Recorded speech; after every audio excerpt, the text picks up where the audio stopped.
What's up, everybody, and welcome back to Miss Main Event. I am Tasha, and today, Spikes on, Mike's on, because if it matters to the women of track and field, it matters over here. Now, today we're going to talk about the new World Athletics Ultimate Championships set to debut in 2026. This is a 3-day, all finals, all killers, no fillers meet in Budapest, and World Athletics wants this to become the big thing, the big season ender. Every year, we don't have a World Championships or an Olympics. So, this is their attempt to keep the eyes on the track every single year. So let's get into what we know so far about this big old event. I guess the first big question to answer is, how do you even get in to the Ultimate World Championships? Well, I've got an answer. This right here is not an open meet. You can't run a standard and automatically qualify. You can't get in through your federation. This meet is invite only. Your performance is how you're going to qualify. You qualify in one of four ways, with very few exceptions. And I'm saying that because there are some exceptions that World Athletics is keeping in its back pocket. But for the most part, you can win gold at the 2024 Olympics. You can win gold at the 2025 World Championships.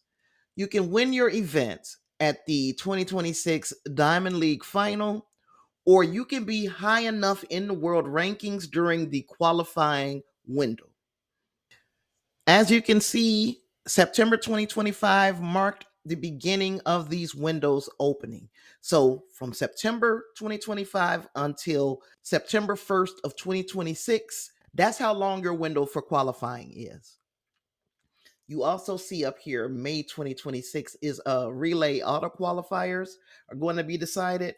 More on the relays in just a moment. Then by September 1st, those final rankings are going to be locked in. Middle of September, you'll get some athletes getting their invitation. And then September 11th through 13th is the championship weekend. That is how you get in. And guess what else? There are no country limits. We're not just sending the top three from each nation into World Ultimate Championships. No. If 8 women from the United States are the top 8 in the world, guess what? All 8 are going through, all 8 are being invited. And something like that is really big for the United States, for your Jamaicas that have people who just miss going to a world championship team. Well, if they are amongst the top ranked in the world, they're going through. Now, that doesn't bode well for the rest of the world, but this is the way World Athletics wants to do this event. Now, let's talk about the events on the schedule, because you saw right. This event only lasts for 3 days. So, certain events did not make the cut. So, here is what did make the cut: the 100, the 200, the 400, the 800, the 1500, and the 5000 on both sides. All of our hurdle events are going to be put on: the high jump, the pole vault, the long jump, and the javelin for men and for women. Here's where some things get a little murky in the water. Women's triple jump, men's hammer. No men's triple jump, no women's hammer. We got 2 relays, but they're mixed. There are no single gender relays being done at World Ultimate Championships. And that is it. If I didn't just say it, it is not on the meat. And look, if I'm a world class athlete and my event did not make the cut for Ultimate World Championships, I'd be pissed off. A lot of big events are missing. We ain't got no 10,000, no marathon, no race walking, no steeplechase, no discus, no shot put, no men's triple jump, no women's hammer, no 4x1 or 4x4 for individual genders. That is leaving out entire groups of athletes, and they are not going to have an opportunity at a global championship in 2026. And I think there needs to be some work done with some of this, because these are events where people, again, these are not scrubs. They are all world class athletes, and we are missing your Ryan Krausers. We're missing the ladies in the steeplechase. This is a channel that primarily talks about women athletes. Um, we are leaving a lot of meat on the bone by not having these events. Think about our distance runners who are again getting shafted. Entire groups of athletes are being left out. And we're going to talk about money next. And they're not even getting an opportunity to make that money. So let's talk about the money. This meet has a $10 million prize pot. $10 million. This is the biggest payday in the history of the sport. Winners get $150,000. Second place winners get $75,000. Third gets 40. And even the lower finishers, when you get all the way down to, I believe, number 16, they're going home with something. The money is real. This is another reason why I think it is very unfair to leave out those large groups of athletes, even if we did them in a non televised way and just showed highlights. That's better than leaving them out completely. But World Athletics is putting its money where its mouth is, and it wants the elite athletes in each of these disciplines to show up hungry. And if you show up, you better show up ready, y'all, because everything is a semifinal or a final. There are no prelims, there are no warm up rounds, no morning sessions. The minute your feet touch that track, you have to be able to perform immediately. Even in the field events have a knockout format. So 8 athletes are going to start. 6 of them survive after 2 rounds. 4 get one more chance. It is fast and it is designed for prime time. It is for television.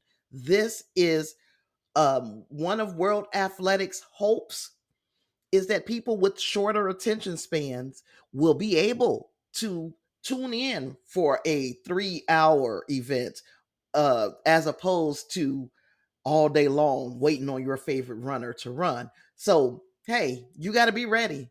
And if you stay ready, you ain't got to get ready. Am I right? And even though I have voiced some of my frustrations, there are upsides. There are great upsides to World Athletics finally saying, look, we need to do something different to get something different. Uh, the pacing of this thing, 3 hours a night for 3 nights, is great for viewers. Viewers have the attention span to watch a basketball game. They have the attention span to watch some tennis. They have the attention span to watch a football game. But track and field typically is an all day affair, and ain't nobody got time for that. So, yes, this is a great pace, fast pace. You're getting nothing but the best of the best. You're getting the creme de la creme every event. The money for the athletes is badly needed, but if we also get broadcast deals, that money is badly needed as well, because then we can put this event on and we can have more disciplines being represented, and maybe even in the way that I suggested, where we only see the highlights from the throws and that kind of thing. But that money makes sure that our athletes are taken care of. And there's nothing wrong with the best athletes in the entire world, the top 16 colliding head to head without any country limits because you want to see the elite versus the elite. Well, you could see a situation where you get a Sha'Carri Richardson, a Melissa Jefferson, Sharika Jackson, Elaine Thompson Hera, the Clayton twins, Kayla. You get what I'm saying. TT Terry. You get what I'm saying. You could get them all on the line together. Possibilities are endless and they all look good to me. So, yes, this meet will deliver. If you want to see big names compete and if they actually pull up, because even though I am trying to be optimistic, I'm also an eternal realist. And there are some problems. I've already talked about how cutting so many events sidelines the throwers, the steeple athletes, long distance athletes, etc. And some of these people are going to be pissed, and I don't blame them because being left out, those omissions, they feel very harsh, they feel very profit driven. And will the title of Ultimate Champion carry the same weight as an Olympic champion or a world champion? Will it be enough to get the elite, to get the creme de la creme, to come on the line one last time for a September race? Especially in 2028, because these events, the Ultimate Championships, are scheduled to occur on the years that the World Championships does not occur, which means in 2028, this meet is scheduled right after the Olympics. Now, after you've already won your gold medal in the Olympics, are you going to want to come back in September because all of the running is going to be done in July? Are you going to want to come back at the beginning of September and do that all over again? After the Olympics, a lot of people shut it down. They start to lay back because you're training very hard for the Olympics, right? Not to say you don't train hard for everything else, but there's only 3 spots in the Olympics. Now, maybe that will be incentive enough for people to come out because there are only 3 spots in the Olympics.